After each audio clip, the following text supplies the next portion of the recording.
Hey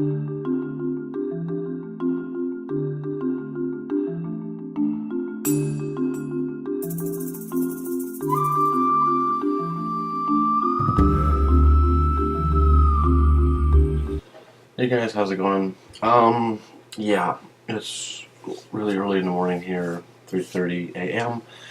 But you know what? This is really eating at me, and I thought I needed to make a follow-up video about England.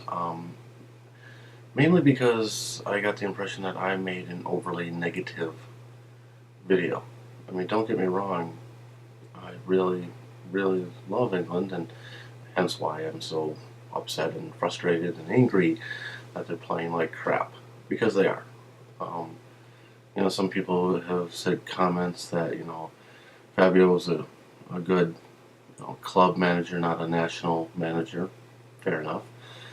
Other comments have said that the England players are playing out of position and conflicting roles, and I completely agree with the Steven Gerrard, Frank Lampard analogy that they're playing the same role. You can tell there's a complete conflict between those two players out there, and I don't know if it's an ego thing or if it's just a role playing conflict that they're trying to do the same thing, and well, that obviously doesn't work.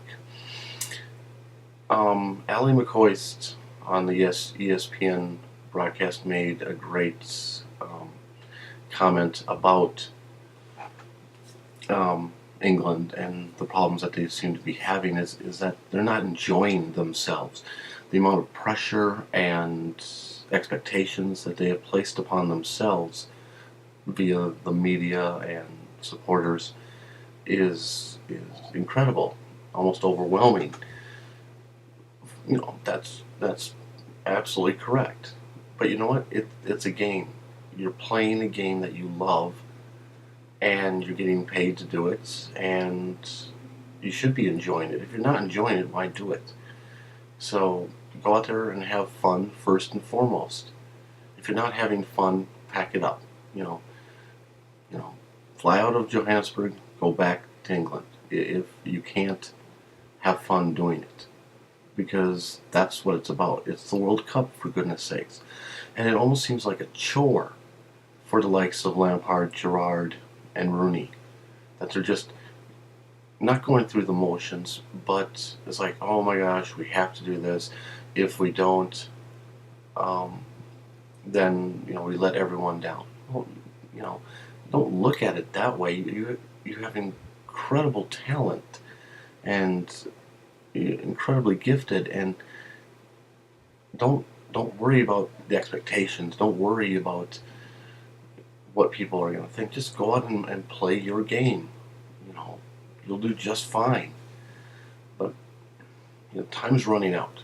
Time is running out. They must win against Slovenia. Must. Which I never thought I'd be saying that, but should have expected it. So if they can't win, then they go home. Simple as that. Will I still support them? Absolutely.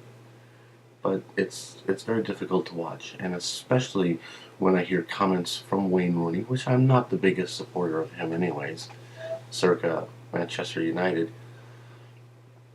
When I hear him criticizing the supporters who spent their hard-earned money flying down to South Africa, paying for hotels and food and what have you, for him to criticize them, they're booing, or they shouldn't boo.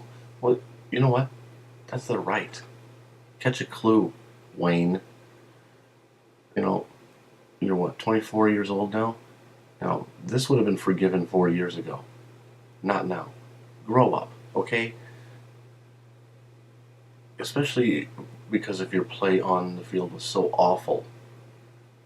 It was epitomized England yesterday against not Argentina, Algeria. So, but I want to remain positive. I want to ask questions, say what needs to be done now. How can they correct this in short order to get a victory? Because they need a victory. And the other question is, if they do pull it together for that one game, is it going to last? Are they going to be able to go to the quarterfinals, the semifinals? Right now, as much as I love them, I don't see that happening. I see too much consistent play from Ghana and Argentina and likes of Netherlands. I mean, these teams are motivated and enjoying themselves, especially Argentina. My goodness, talk about enjoying yourselves. And of course, there's nothing worse than losing, which will quickly dispel any enjoyment. But I just don't want to come across as being so negative against England because they have such incredibly talented players. If they're playing out of position, do something about it. Create a formation that allows a little more flexibility. Or if they're conflicting roles, sit them down and say, this is your role, Frank. This is your role, Stephen. Let's get it together. Let's work together. Put your egos away. And that's what I was referencing about the egos, because you can see the egos are clashing with the midfield completely. Circa Gerrard and Lampard. Totally. And you know what? And I don't care if Rooney says, "Oh, you only play well with Heskey." You know what? That's great. Heskey had some bright moments, but from what I saw, it was very few and far between. And you need somebody to kick them in the pants and say, "Come on, let's get going." Now, whether the Defoe can do that or Crouch can do that, I don't know. But they need a kick in the ass. They need somebody to get up there, shout them in the face, and say, "Let's go. Let's do something. Let's be positive about this." Instead of just saying, "Well, I'll go over here, you go over there, and there you go." I mean, as far as I'm concerned about conflicting roles, Heskey and Rooney are conflicting big time. Because, I mean, for all this chemistry that supposedly is between them, I don't see it.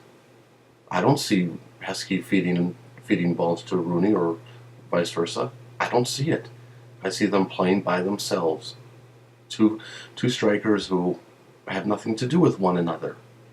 So, just my analysis, very small analysis.